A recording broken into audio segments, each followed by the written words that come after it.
സെക്രട്ടേറിയറ്റിന് മുന്നിൽ LDF തിങ്കളാഴ്ച ആരംഭിച്ച ഉപരോധത്തിന് കിഴക്കൻ മേഖലയിൽ നിന്ന് വൻ പ്രാതിനിധ്യം. പുനലൂർ, പത്തനാപുരം ഏരിയകളിൽ നിന്നുള്ള പ്രവർത്തകർ വിവിധ റെയിൽവേ സ്റ്റേഷനുകളിൽ നിന്ന് ഞായറാഴ്ച വൈകിട്ട് ട്രെയിനിൽ പുറപ്പെട്ടു.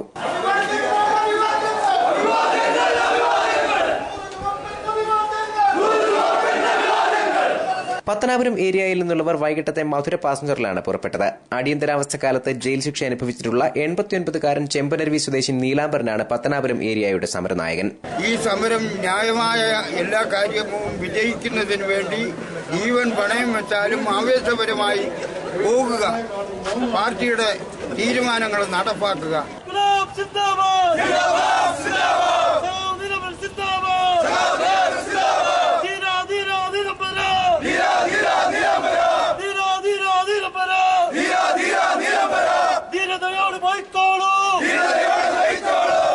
എന്തു വന്നാലും അതിനെയെല്ലാം നേരിട്ട് പോരാടാനാണ് സമരക്കാർ തിരുവനന്തപുരത്തേക്ക് പോകുന്നതെന്ന് CPM Elampal local committee secretary C. Vijayan പറഞ്ഞു. ഉമ്മൻചാണ്ടി രാജിവെക്കണമെന്ന് ആവശ്യപ്പെട്ടുകൊണ്ട് CPIയും അതുപോലെ ഇടതുപക്ഷ മുന്നണിയും ഇതൊരു മൂന്നാം ഘട്ട സമരത്തിലേക്കാണ്. രണ്ടാം ഘട്ടം, ഒന്നാം ഘട്ടം സമരമെല്ലാം തന്നെ ഉമ്മൻചാണ്ടി രാജിവെക്കണമെന്ന് ഇടതുപക്ഷ മുന്നണി ആവശ്യപ്പെടുകയുണ്ട്. ഇപ്പോൾ സെക്രട്ടേറിയറ്റ് ഉപരോധത്തിന് പോവുകയാണ്. അപ്പോൾ അവർ സംസ്ഥാനത്ത് ആദ്യമായി വർഗീയലകളെല്ലാം നടക്കുമ്പോഴാണ് പട്ടാളത്തെയെല്ലാം ഇറക്കിയ ചരിത്രം കേരളത്തിലുള്ളത്. ഇപ്പോൾ അവർ പട്ടാളത്തെയെല്ലാം ഇറക്കിയിട്ടുണ്ട്.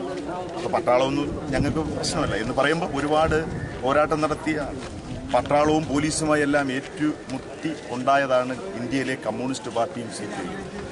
അപ്പം ഞങ്ങൾ പോകുന്നത് ഞങ്ങൾക്ക് പാർട്ടി നിശ്ചയിച്ച ദിവസം വരെ സമരത്തിൽ പങ്കെടുക്കുകയും എന്തു വന്നാലും അതിനെയെല്ലാം അതിജീവിച്ചുകൊണ്ട് പോരാടാൻ തന്നെയാണ് ഞങ്ങൾ തിരുവനന്തപുരത്ത്.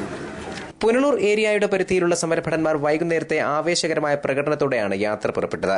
സമരഭടന്മാർക്ക് പുനലൂരിൽ പ്രവർത്തകരും നേതാക്കളും ചേർന്ന് യാത്രയയപ്പ് നൽകി.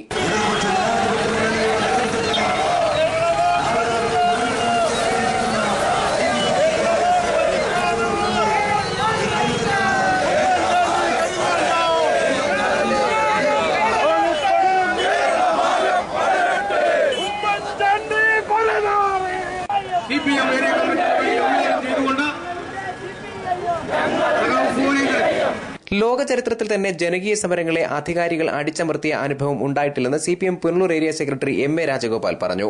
നിങ്ങൾ 3.5 മണിക്കുള്ള ട്രെയിനുകളിൽ കയറി പോകുന്ന ആളുകളെ, ഈ ബസ് സ്റ്റാൻഡിൽ നിന്ന് തിരുവനന്തപുരത്ത് പോകുന്ന ആളുകളെയെല്ലാം വീഡിയോ ചിത്രീകരണങ്ങൾ തുടങ്ങിയിട്ടുണ്ടല്ലോ. ഈ പുനലൂരിലെയും അനുബന്ധ സ്റ്റേഷനിലെയും പോലീസുകാർ ഞങ്ങൾ അവരെ വെല്ലുവിളിച്ചുകൊണ്ട് പറയുകയാണ്, ഞങ്ങളുടെ ചുറുചുറുക്കുള്ള സമരഭടന്മാർ ഇതാ ഈ സ്വീകരണ യോഗത്തിന് ശേഷം തിരുവനന്തപുരത്തേക്ക് യാത്ര തിരിക്കുകയാണ്.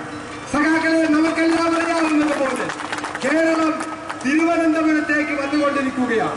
വടക്കൻ കേരളത്തിൽ നിന്ന് 10,000-കണക്കിന് ആളുകൾ തിരുവനന്തപുരത്തേക്ക് വരികയാണ്. ജനങ്ങളുടെ മുന്നിൽ നിൽക്കേണ്ട, ജനങ്ങളെ ഭരിക്കേണ്ട മുഖ്യമന്ത്രി ശ്രീ ഉമ്മൻചാണ്ടി, അദ്ദേഹം കേന്ദ്ര സംരക്ഷണ സേനയുടെ നടുവിൽ അന്തം വിട്ട് തിരുവനന്തപുരത്ത് നിൽക്കുകയാണ്. ലോകത്തിന്റെ തന്നെ സമര ചരിത്രം പരിശോധിച്ചു നോക്കിയാൽ പട്ടാളത്തെയോ പോലീസിനെയോ ഉപയോഗിച്ചുകൊണ്ട് ഏതെങ്കിലും ജനകീയ സമരത്തെ ഏതെങ്കിലും ഒരു ഏകാധിപതിക്ക് തകർക്കാൻ കഴിഞ്ഞിട്ടുണ്ടോ? മിസ്റ്റർ ഉമ്മൻചാണ്ടി, ഞങ്ങൾ പറയുകയാണ്, നിങ്ങൾ ചരിത്രം പരിശോധിക്കണം. ഹിറ്റ്ലറിനെ പോലെ, മുസോളിനിയെ പോലെ, ഇദിയമിനെ പോലെ പട്ടാളത്തിന്റെ പിൻബലത്തിൽ ജനങ്ങളെ അടക്കി ഭരിക്കാമെന്ന് ഉമ്മൻചാണ്ടിയും തിരുവഞ്ചൂരും വിചാരിച്ചാൽ കേരളത്തിലെ ജനങ്ങളുടെ പ്രതിഷേധത്തിൽ ഇവർ ഒഴുകിപ്പോകും എന്നുള്ള പ്രതിജ്ഞ എടുത്തുകൊണ്ടാണ് സഖാക്കളെ ചുറുചുറുക്കുള്ള ഈ പുനലൂരിലെ സമരഭടന്മാർ തിരുവനന്തപുരത്തേക്ക് തിരിക്കുന്നത്. ചിതറയിൽ നിന്ന് 100ഓളം പ്രവർത്തകരാണ് പുറപ്പെട്ടത്. മുഖ്യമന്ത്രി രാജിവെക്കുന്നതുവരെ സമരം ചെയ്യുമെന്ന് പ്രവർത്തകർ വ്യക്തമാക്കി. കരകുളം ബാബു, സുകുമാരപിള്ള തുടങ്ങിയവർ നേതൃത്വം നൽകുന്നു. ചിതറയിൽ നിന്ന് 100 സഖാക്കളെയാണ് അയച്ചിരിക്കുന്നത്. അവർ ഈ സമരം വിജയിച്ചതിന് ശേഷമേ തിരിച്ചു വരൂ. അവർ ഈ സമരത്തിന്റെ അവസാനം വരെ അവിടെ ഉണ്ടാവും.